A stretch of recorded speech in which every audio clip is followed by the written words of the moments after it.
Hello, Cadet Captain Olanian. This is my friend Brennan. I will be interviewing him. Okay. He's a little nervous, so he's laughing. But anyways, what is your name and age? Brendan Klein, yeah, I'm 22. Okay. What branch of the military did you serve in? Army. What years did you serve? 2020 to 2024. Okay. What made you want to join the Army? I was house hopping, so I didn't have anywhere to go, and the recruiter found me. And Okay. he was just, yeah, he was like, I don't have anywhere else to go, so. You remember like anything specifically he said to you, like, this is why you should join the Army? Yeah, he was like, look, this is gonna be a family and a home. It's what we are all about. Okay. He's like, you don't really have that, so. He kind of showed me, like, he took me in, I stayed in his house for about 2 to 3 weeks. Okay. And, like, he really just kind of showed me. He led by example. Did you have any family members in the Army that make you, Both my parents. both your parents, were they also in the Army or any other branches? They were both in the Army. Both in the Army, okay.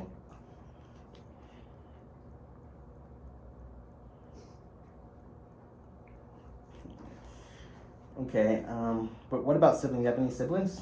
Yes. Or did they, or how I'm many the siblings do you have? oldest. I'm the oldest. I have 8 siblings. 8 siblings? Did they want to join the Army or anything? My brother wanted to join the Air Force, but he has asthma. Oh, okay. And then my sister wanted to, but she never did. What was your highest rank? E5, sergeant. E5 sergeant, okay. So I'm guessing you enlisted? Yes. Okay. Throughout high school, did you know you wanted to join the Army, or was it just like last second thing? No, I actually was like, I'm never gonna join the Army. Like, it's stupid.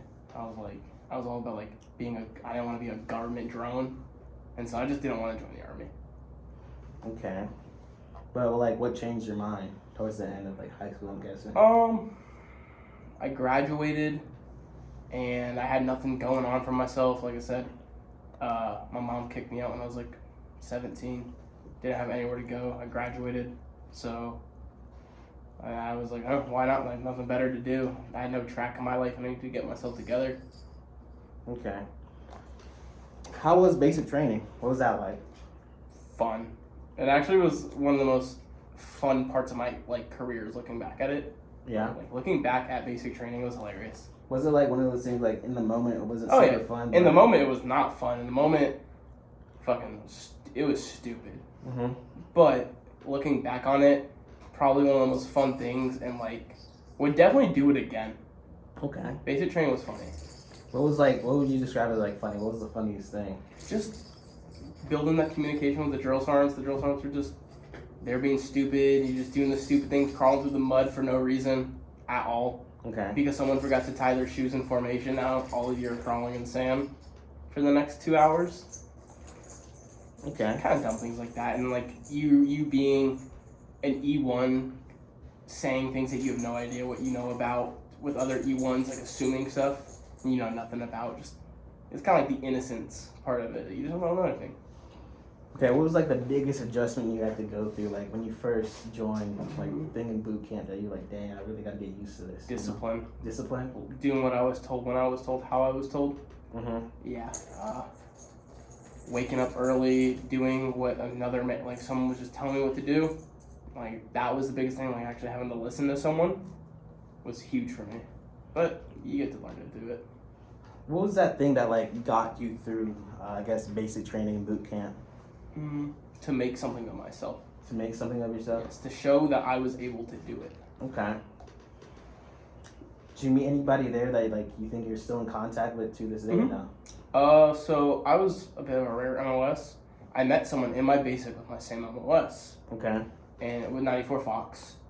So we stuck through basic and AIT together. We went to our first duty stations together. And then he went to the BSB. I went to my first unit. I went to like a field unit. Okay. And then after that, after my first unit, they disbanded and I went to his unit. And we, to this day, play video games together. Okay, that's cool. What's his name if you don't mind me asking? Tyrell. Tyrell, okay. And then I got one more. His name is Dyer. Dyer. I'm going to his wedding in August. Oh, that's cool. Yeah.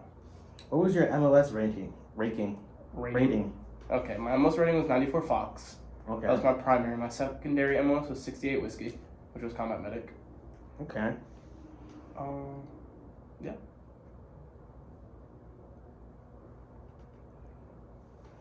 What leadership lessons did you learn early on? What leadership did I learn? Mm. Like, is that asking like as a young NCO or like as a Joe? What? I guess basic training related. Oh, so always trust your NCOs Okay. because they've been through it before, most likely. Usually, like if someone was telling you to do something and they were an NCO, they've probably been through it. They probably know what they're talking about. It's better to listen to them. Okay. Yeah, and I could trust your leaders. You gotta trust your NCOs or it doesn't work. Okay. Where were you first deployed at? Poland. Poland. How was that? Cold. Cold. It was cold. It was cold, rainy. We jumped into Poland. I was in the 82nd. So we jumped into Poland. It was cold. We didn't have showers. The tents weren't set up yet. It was awful. It was free. They lost our weather bags, our winter bags at the time. Yeah, it was just bad. We slept we slept in a field, an airstrip for a bit, and then we ended up securing that. Then we moved to the hotels. And that's when like deployment actually got fun. Okay. What was fun about that part? Once we got like the fob established and everything, and I think it was the 101st coming in to like relieve us. We just go into the clubs, learning other culture, going around the city in uniform. Yeah, it went from like a serious deployment. It was supposed to be serious into just a chill deployment. Okay. What was like the most fun you had there? Definitely the clubs. Getting the clubs with my friends and just drinking, showing up drunk, having to have your butt covered. Okay.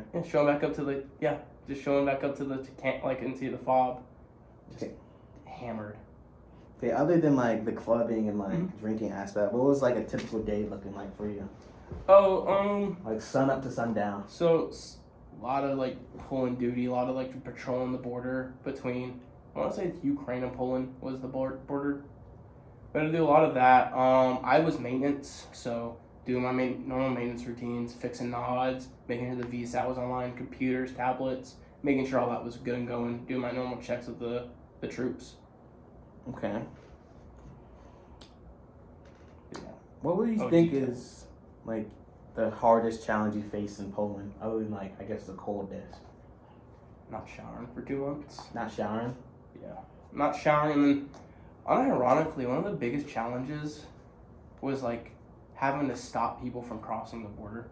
Oh, okay. That was very heartbreaking, I want to say. Heartbreaking. Yeah, because it's just like they're begging to come over and you just tell them no, they can't come. Okay, I can understand that. And and then seeing your buddies, like people you like go to work with every day, some people got really depressed on deployment. Especially like the ones with wives and kids.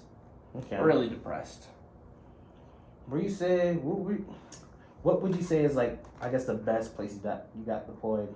Oh, so it's not really deployment. We're gonna say it's TDY here, which is like temporary travels for your duties. Okay.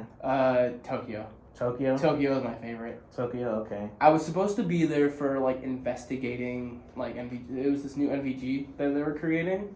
It's called the IVAS system. And so we were gonna go there to like actually work with the Microsoft engineers. They just didn't do it. So I was supposed to work all week, right?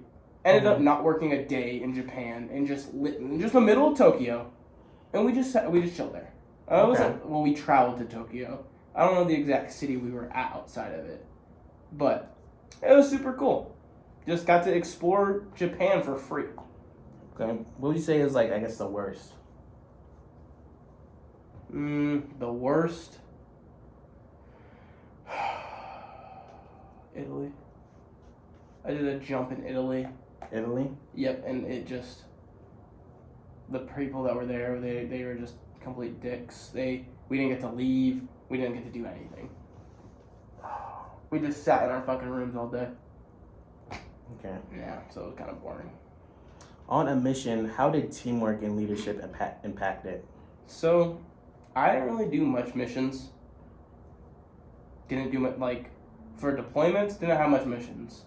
Back at here on the state side and everything, or like if we were on deployment, I want to say like teamwork. In my own, so that's my own. We didn't really have a team like that. You had either one person with you or you were doing this solo, because my MOS was rare. Like per post, I think there was 4 of us. So a little unicorn MOS, didn't really have a team. I guess support wise, it was nice to have like my buddy Dyer. Like, it was nice to be like, hey man, it sucks, we're in this together.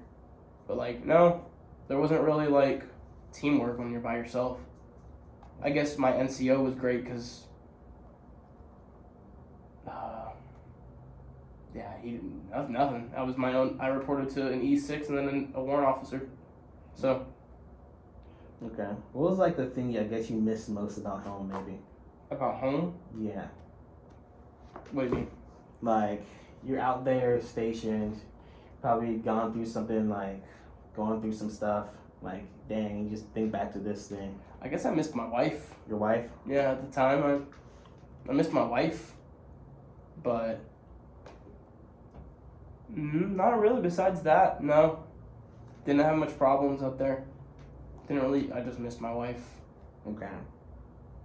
And food. Food.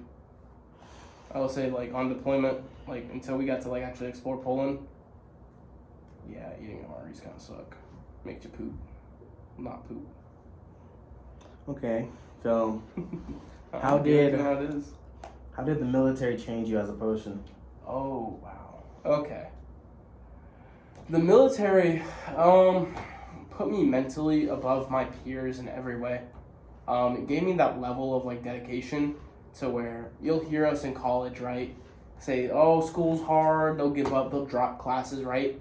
It's not an option. In my brain, it's not an option. I will get an A in this class. I will pass this class. It doesn't matter who says what, I will pass this class. It's like the little train that could, like, You learn to eat the shit sandwich that life is, and you just roll with it. Okay. I think I learned pre-army me was a disrespectful brat who gave up too easy. And then I was doing just shenanigans and was just being a terrible kid. And so I think I learned a level of responsibility and maturity that I don't think anyone my age who hasn't been in the military has. I haven't met a single person at my age who's at the level of where I'm at. Mentally? Yeah, mentally and, yeah. Okay. What was the biggest, like, transitioning to civilian life? What was, like, the biggest thing you had to, like, I guess, tell yourself, like... Well, we've been on fairly new out. It's been about a year. A year and some change, I guess, now. But the biggest struggle switching to civilian life, I guess, making friends. Most people in college will never understand anything I go through. They don't understand my mentality. They don't understand. I don't fit in with groups. There's some things, like, for example, like around you guys, I make jokes all the time, like, oh, I'm going to kill myself. That's just jokes. Like, that's how you joke around sometimes in the army with your friends. You learn you can't say that out here. You learn there's certain things you can't say. There's languages you can't say. I notice, like, me getting out as an NCO, like I do with Sam sometimes, I like point my hand at him, I'll like talk to him very firm and direct, and I don't sugarcoat things, and a lot of people can't handle that. A lot of people can't handle the simple, like, hey, you're fucked up, or like, hey, you look like shit. Okay. And that's just what it is. So I guess learning how to communicate with people who haven't been in that lifestyle. No. Okay. I guess, what skills from the military do you still use today, if you use any? For like fun, shooting. I still use my military skills to shoot. If I'm hiking or like I'm like working out, I'll definitely use those skills like that I use in the military to keep going, or to just like with my rucksack, keep it centered to the back of my back, high and tight. When it comes to like mental problems, just learning to power through it is one of those skills I use. And then leadership skills, I think those traits as an NCO and maybe like an E4, I definitely will use those traits in like a job field, and I can easily manage people. I can manage inventory. I guess the chaos, learning to manage the chaos. Because to what someone finds chaotic out here, it's really light to compare to what some of the days were in the military. Okay. I guess now, what do you do? Like, in school, Right now I'm in job? school to be a veterinarian Okay. for marine wildlife. That's the dream. Okay. What do you do for fun? I play video games. I'm getting back into working out. I hike. What else do I do? That's really it. Video games. We're in school. Okay. To round out this interview, last question I'm gonna ask you: what advice would you give to ROTC cadets? What advice? So they're cadets that are becoming officers? Yes. Okay. When you show up to your first unit, don't act like hot shit. I know so many LTs that come into the military acting like they're hot shit. You're just take it with a grain of salt when I say this, but you have to understand that you're there to learn as a butter bar and as a butter bar especially, because that's what most of you will become. You don't know anything. You're gonna have a first sergeant. Most of you are gonna get put into an XO position. You're gonna have a commander and a first sergeant, or you might be like learning to be the next go. You don't know anything. There's gonna be some specialists out there. A lot of people aren't gonna respect you. Don't demand respect, just earn it. Show that like, hey, your rank isn't just there to show it off. Because you might have done 4 years in college and do this program. That doesn't mean anything to the E5, E6 who've been in for 8-9 years. I mean, your college doesn't mean anything to them. What's the word I'm looking for? When it's like, humble yourself. Yes, you earned the rank of being an LT. You went through the struggle. Humble yourself and learn from it. Don't sit there and demand respect, earn it. Show through your actions as a lieutenant. As an officer, you will be most likely in a squad leader position. You will own a squad coming into a unit. Show that you're there for your soldiers and that you can, when time comes, they can rely on you as your lieutenant. That's pretty much it. You'll get the respect as it comes. All right. That's all I have for you. Thank you. You're welcome. For this interview. You're welcome.